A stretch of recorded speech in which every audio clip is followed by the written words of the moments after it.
guys just closed on a new house. Yay! Go ahead. Look around at the news media, YouTube. Everyone's talking about the market crashing. We're at the height of the market. It's gonna crash. The sky is falling. Call me crazy. Are we crazy?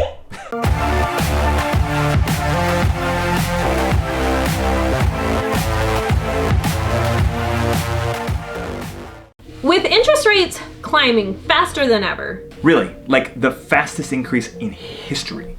And property values soaring to record highs. There are plenty of people out there that are telling you that the market is in a bubble. And it's gonna crash. Oh, can I talk about, No. Oh, come on. No. So 4 years ago, I noticed an acquaintance of ours trying to sell his house, FSBO, for sale by owner. And, I don't really care. If that's what you want to do, that's fine. Although technically speaking, you don't save any money. It actually is a wash, and it's better to have someone represent you. But hey, whatever, teach their own. Oddly enough, I ran into him at the airport a few weeks later. So what do you do in that situation? You say, "Hey, I saw you were gonna sell your house. What were you guys moving away or what?" He said, "No, the market's in a huge bubble and it's gonna pop in 3 months. So I'm gonna sell now, rent for a little while, and then buy at the bottom."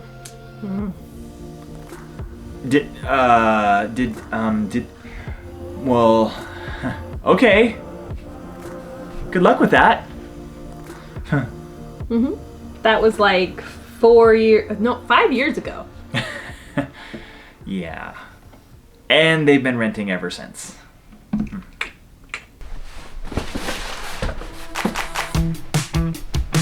So now is different though. Homes really are at an all-time high. Like, crazy high. Flippin' high. For reference, the average single-family home under 1 acre in Bend is $850,000. And if you listen to the news, they might have a little bit lower average, but they're taking into account larger acreages into that number when they get their average. What I'm referencing is single-family homes under 1 acre. The typical family home is $850,000. The typical neighborhood, the typical family home. So yeah, we're crazy. No, honey, no. Here's the thing, folks. If you need a home, go buy one. It sounds simple, but if you actually look at a historical chart of home values over the last, say, 50 to 100 years, I'll actually see if I can put one here on the screen in a second. The only time home values have ever really gone down is back in 2008. Now, some small individual markets might lose value here and there in little niches, little pockets, but real estate over the long term, like 30 years, or heck, even 5 to 7 years, is always a great investment. And think about it, you're paying yourself back, paying your payments, reducing the principal, and, gaining equity. I mean, this is shelter, folks. I mean, the idea of, your rent going up every month along with inflation and everything else, if that sounds really great to you, well, I'm sorry, I don't really know what to say. A mortgage is locked. It's the same payment every month for 30 years. It never goes up. So the big picture, time. Time makes every real estate investment look like a genius idea. So again, if you need a house, don't let the clickbait news media scare you into not buying one. If you need a house and you are finally ready to pull the trigger and get one, then go do it. Interest rates is a hot button item. And yes, they have shot up faster than ever before in history. And the Fed has a whole bunch more rate hikes coming too. But nobody knows where they're gonna land. I mean, they could keep going up to 8.5. Just making that number up completely by the way. You'd be in a way better position if you bought today at 5.25 than in 5 months at 8.5. Much better. And nobody knows if it's gonna go back down to the 3s. But I personally kind of doubt it. Now, if you're an investor and you become used to 3%, well, Sorry, that's just not happening anymore. But if you can't make the numbers work, then don't invest. Leave some of these homes for people that need them to live in. We love working with investors. But on the flip side, it would be nice if there wasn't so many offers on every single house. Oh, and finally, the worst part about interest rates currently is for the buyers that started looking for a home when their interest rates were in the 3s. And now the interest rates have gone up, and so now they're in the 5.5. And that just sucks because their affordability has completely gone down. And it really just feels like you've been cheated. Totally get it.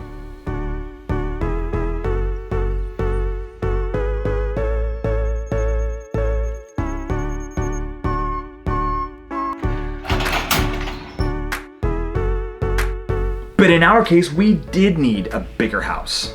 We've been working from home because of COVID for the past 3 years from our dining room table, and with the kids getting bigger and everything going on in the world, we just realized we needed more space.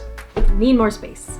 And for a long time, we didn't really know which way to go. Do we buy something out on acreage?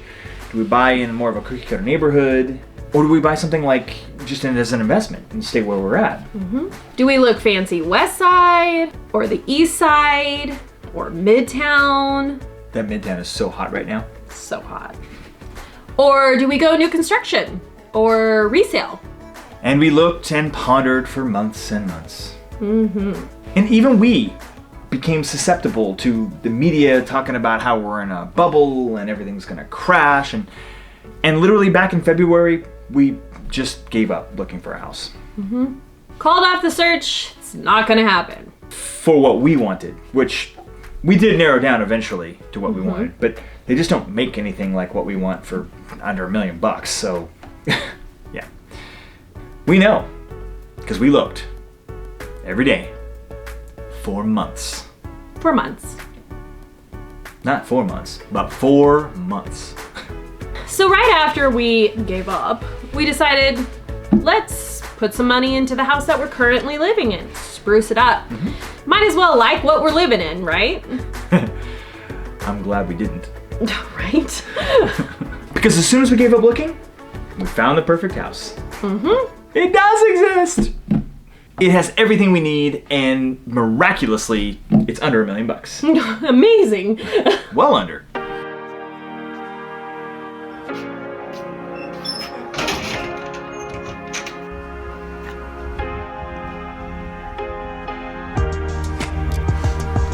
Oh, and that's something else. The appraisal came in low. So that means we're overpaying, right? We don't care. We know that this house has value to us. Mm-hmm. It has what we need. Mm. And we feel that the price that we paid was still a good deal. It's worth more than $1 million to us. Right.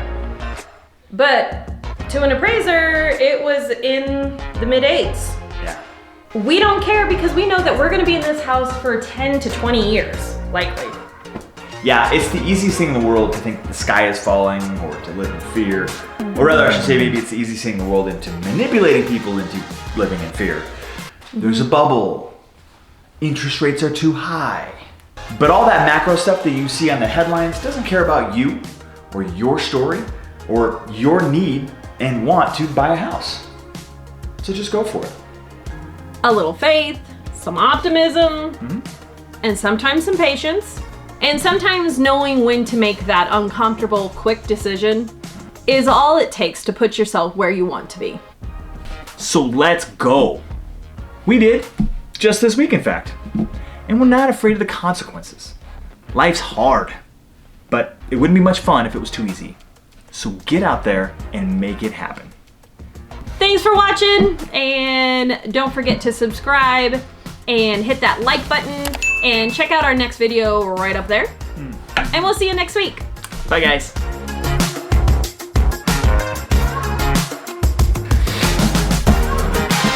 Wow, I didn't see it getting all inspirational there at the end.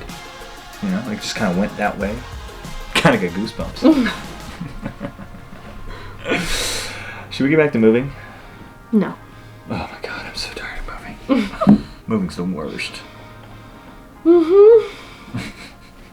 There you go. Oh, and that's something else. The appraisal came in low.